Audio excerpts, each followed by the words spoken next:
नमस्कार, मैं हूं पवन त्यागी।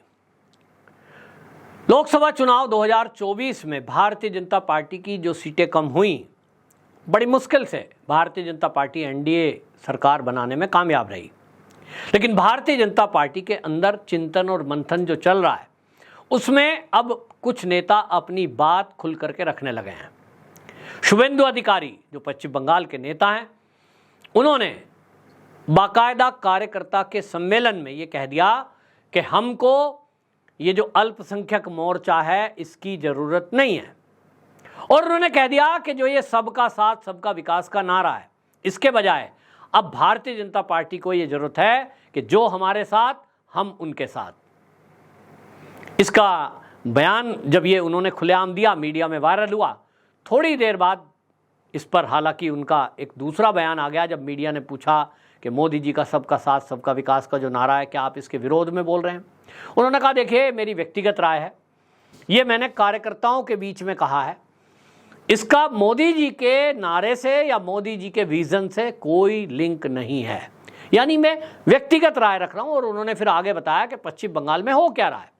पश्चिम बंगाल में उन्होंने उदाहरण दिया कि मैं खुद ऐसे अनेक कार्यक्रम में गया हूं जो मुस्लिम कम्युनिटी के बीच हमने किए हैं। यह अल्पसंख्यक मोर्चा जो है भारतीय जनता पार्टी का, वो उनके बीच मैंने ईद मनाई है और वो बड़ी संख्या में आए। लेकिन उन्होंने कहा कि वोट एक भी नहीं मिला। उन्होंने उदाहरण रखा, उन्होंने कहा कि देखिए जो बात आप कर रहे हैं, उन्होंने कहा कि यहाँ जो है ईद मनाई गई और उस ईद में हम सब लोग शामिल हुए। उस शामिल होने के बाद भी यहाँ कोई भी वोट हमको नहीं मिला। जो नंदीग्राम है वह 90% महिलाओं का वोट टीएमसी को गया, ये वहाँ के पत्रकार बता रहे हैं। और उन्होंने कहा कि देखिए जो मेरा क्षेत्र है, वहाँ उस क्षेत्र में अल्पसंख्यक मोर्चे के साथ 700 लोग शामिल हुए कार्यक्रम में। अभिजीत गांगुली, जो कि अभिजीत गांगुली लोकसभा में भारतीय जनता पार्टी के प्रत्याशी थे, उनको एक भी वोट नहीं मिला। सोचिए 700 लोग कार्यक्रम में आ रहे हैं, 1500 लोग अल्पसंख्यक मोर्चे के अलग अलग जुड़े हुए हैं विधानसभा के, वो अपना उनका परिवार और वो खुद भी वोट नहीं दिए। और ये जो शुभेंदु अधिकारी ने बोला है, यही लगभग चीज़ें असम के जो मुख्यमंत्री हेमंत बिस्वा शर्मा हैं, उन्होंने भी अपने एक कार्यक्रम में बोला। उन्होंने कहा कि देखिए ये जो घुसपैठ है, ये जो घुसपैठिए हैं, ये मेरे लिए जीवन मरण का विषय है, क्योंकि ये बॉर्डर स्टेट है और बॉर्डर स्टेट के कारण देश की सुरक्षा को खतरा है। तो इनके बारे में मुझे चिंता करनी पड़ेगी। और वो तो खुलकर बोलते हैं। इसी तरह गिरिराज सिंह जो भारतीय जनता पार्टी के बिहार के पुराने लीडर हैं, उन्होंने भी इस तरह का बयान लोकसभा के चुनाव के बाद दिया था। यानी मोदी जी की जो थ्योरी है, सबका साथ सबका विकास, इस वीडियो के माध्यम से मैं कहना चाहता हूं कि मोदी जी की इस थ्योरी के विरुद्ध कुछ नेता दबी जुबान पर बोल रहे हैं, कुछ नेता खुलकर बोल रहे हैं। लेकिन देश की जनता क्या बोल रही है? अगर आज मोदी जी कोई एक ओपन एक सर्वे करा दें कि एक फ़ोन नंबर जारी कर दो और उस पर आप मिस कॉल डालने का एक ऑप्शन डाल दो कि जो लोग सबका साथ सबका विकास नहीं चाहते वो फला नंबर पर मिस कॉल करें या मैसेज दें, यस और नो करा लें, तो उनको पता लग जाएगा कि देश का मूड क्या है, देश का मूड क्या है।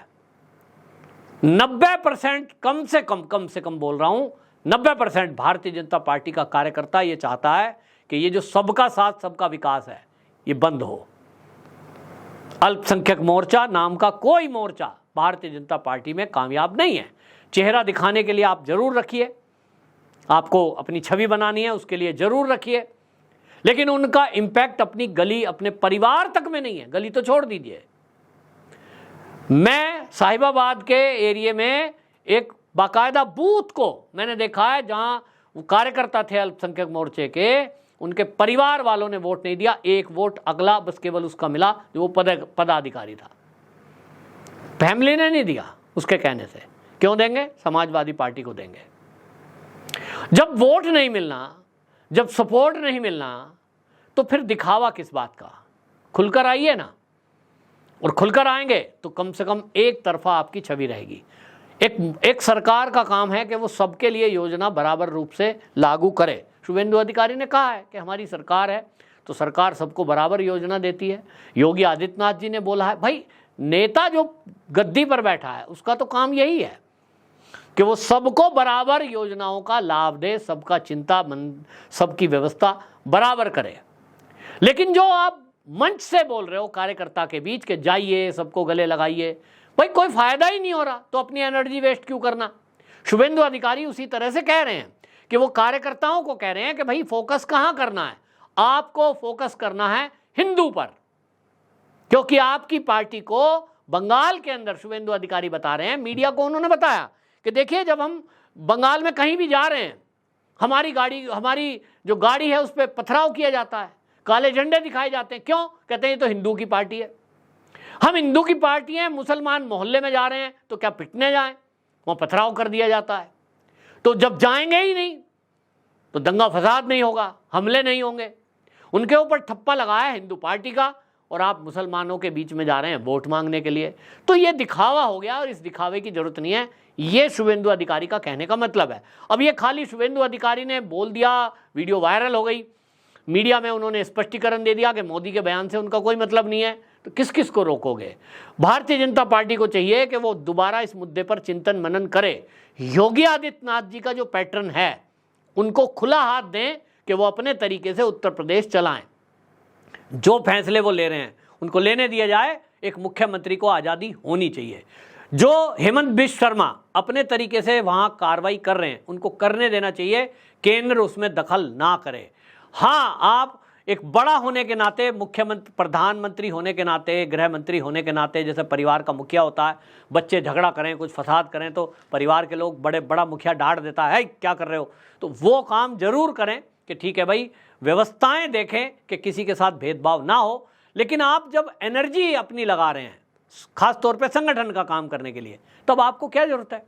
आप कितना भारतीय जनता पार्टी कितनी भी कोशिश करे अपने आप को प्रूव करने के लिए, वो कहते हैं ना गर्म तवे पे भी बैठ जाए कि भैया हम तो सब आपके हैं, हम तो पिछले इतने दिनों से कर रहे हैं सबका साथ सबका विकास, उसके बाद भी कोई यकीन करने वाला नहीं है। यकीन कर लेंगे बहुत लोग, मैं जानता हूं व्यक्तिगत रूप से भी, पसमंदा समाज में बहुत ऐसे मुसलमान हैं जो वाकई में भारतीय जनता पार्टी के लिए वोट करते हैं, सपोर्ट करते हैं, संघ की शाखा में जाते हैं, बोलते हैं कि साहब हम तो बीजेपी के साथ हैं, पूरा परिवार जुड़ा हुआ है। लेकिन वो कितने हैं, उनकी कोई समाज में भी सुनता नहीं है। तो जब सुनता ही नहीं है तो फिर एनर्जी खराब करने से फायदा क्या। उनकी वोट तो आपको वैसे भी मिल जाएगी, जो राष्ट्रवादी हैं उनको आपको उनके पास जाने की जरूरत नहीं है। जो राष्ट्रवादी हैं, बेशक वो मुस्लिम हो या ईसाई, भाई गोवा में ईसाइयों ने भी बीजेपी को वोट दिया, केरल में ईसाइयों ने बीजेपी के लिए वोट किया, तो जो राष्ट्रवादी है वो तो देगा ही।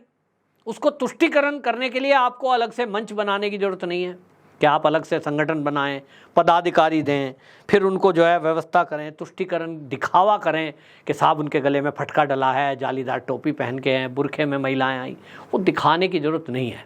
उनके लिए भी कई बार मुसीबत हो जाती है। जो लोग बीजेपी के साथ चुनाव प्रचार में आते हैं मुझे तो बताते हैं कि किस तरह की समस्याएं आती है, समाज उन्हें प्रताड़ित करता है, बाद में उन्हें बेइज्जती की जाती है, कई बार तो हमले कर दिए जाते हैं कि तुम बीजेपी के साथ गए थे, तुम कौम के गद्दार हो, उनके ऊपर हमला हो गया। ऐसी अनेक घटना हुई है। तो भाई उनकी जान भी क्यों जोखिम में डलवाती है बीजेपी, उनको अपने घर रहने दें। जिनको वोट करना है बीजेपी को वो ऐसे ही कर देंगे। तो मुझे तो शुभेंदु अधिकारी की बात बिल्कुल ठीक लगी है, हेमंत बिश्व शर्मा की बात ठीक है। और यहाँ आपको बता दूं कि जो भी भारतीय जनता पार्टी के अंदरूनी, अगर आप, मैं कहता हूं कि केवल मोदी जी एक काम कर लें और भारतीय जनता पार्टी के जो संगठन मंत्री हैं वो इस काम को कर लें कि भारतीय जनता पार्टी के कार्यकर्ता अपना नाम, टेलीफोन नंबर, पता लिख करके भारतीय जनता पार्टी कार्यालय पर पोस्ट लिखें, चिट्ठी लिखें, मैं तो कहता हूं, और लिखें उसमें आपकी राय क्या है, भारतीय जनता पार्टी को क्या सबका साथ, सबका विकास, सबका विश्वास, पसमंदा मुस्लिम, राष्ट्रीय मुस्लिम मंच, इस तरह की चीज़ों को छोड़ देना चाहिए या अपना देना चाहिए। लिखो जरा, एक चिट्ठी में कुछ पैसे खर्च होंगे, मेल करो जरा, आजकल तो मेल भेजते हैं, व्हाट्सएप करो, जो आपके पास है व्हाट्सएप करो नेताओं को। तो अपने फैसले बदलने चाहिए, समय के अनुसार कुछ चीज़ों का आकलन कर कार्यकर्ता की आवाज़ और देश की आवाज़ भी भारतीय जनता पार्टी को, मोदी जी को सुननी चाहिए। आपकी क्या राय है, कमेंट बॉक्स में ज़रूर बताएं। वंदे मातरम।